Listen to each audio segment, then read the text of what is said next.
This is a wetapunga, or a giant weta. They are one of the biggest insects in the entire world, and the biggest insect here in Aotearoa.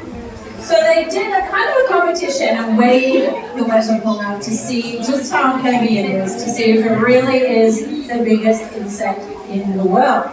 And when they weighed her, she weighed 70 grams, which doesn't sound that much, but for an insect, that is huge. That is bigger than some mice, than some birds.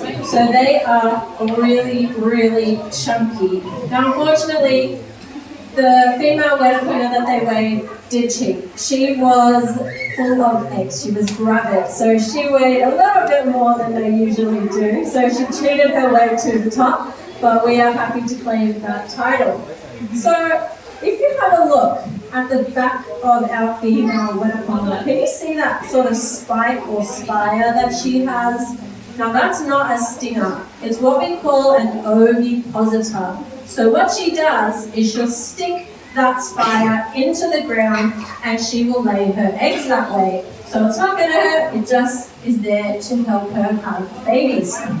So wetapunga used to exist all over the North Island here in Aotearoa, and they were really, really important to the biodiversity and the environment here. And that is because they would eat a whole lot of plant matter. You can see I've taken a little leaf out with me today, and that is because she is very, very hungry and I do not want her to eat me, I want her to eat the leaf. So what they will do is they will eat all of this plant matter, and then of course they will poo. And their poo is like super poo. It is an incredible fertilizer, so it was really important for forest regeneration.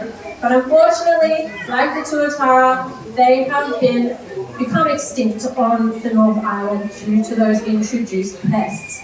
So they still do exist on offshore islands, and we are so lucky that they do, because what we did is in 2012 we went out into one of those offshore islands and we took 12 wetapunga and we brought them back here to the zoo, and we started a breeding program to try and repopulate wetapunga.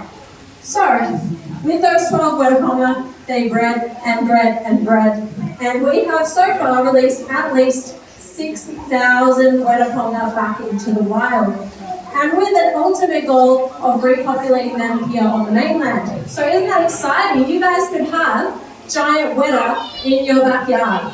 How do you feel about that? Great, I imagine. Very happy. So, one of my favorite facts, and the last fact I will give you guys about our beautiful weta, is actually where their name comes from. So wetapunga, the word weta doesn't really mean anything, but punga does. Punga is the name of a deity or a god.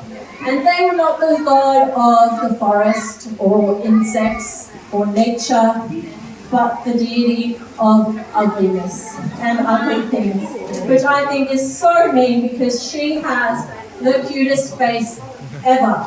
So I would like to thank you guys for coming to visit us here today. I don't know if you know this, but just by coming to the zoo, you are supporting and funding our conservation projects, including our wetapunga project. So you can feel really good about your ticket here today.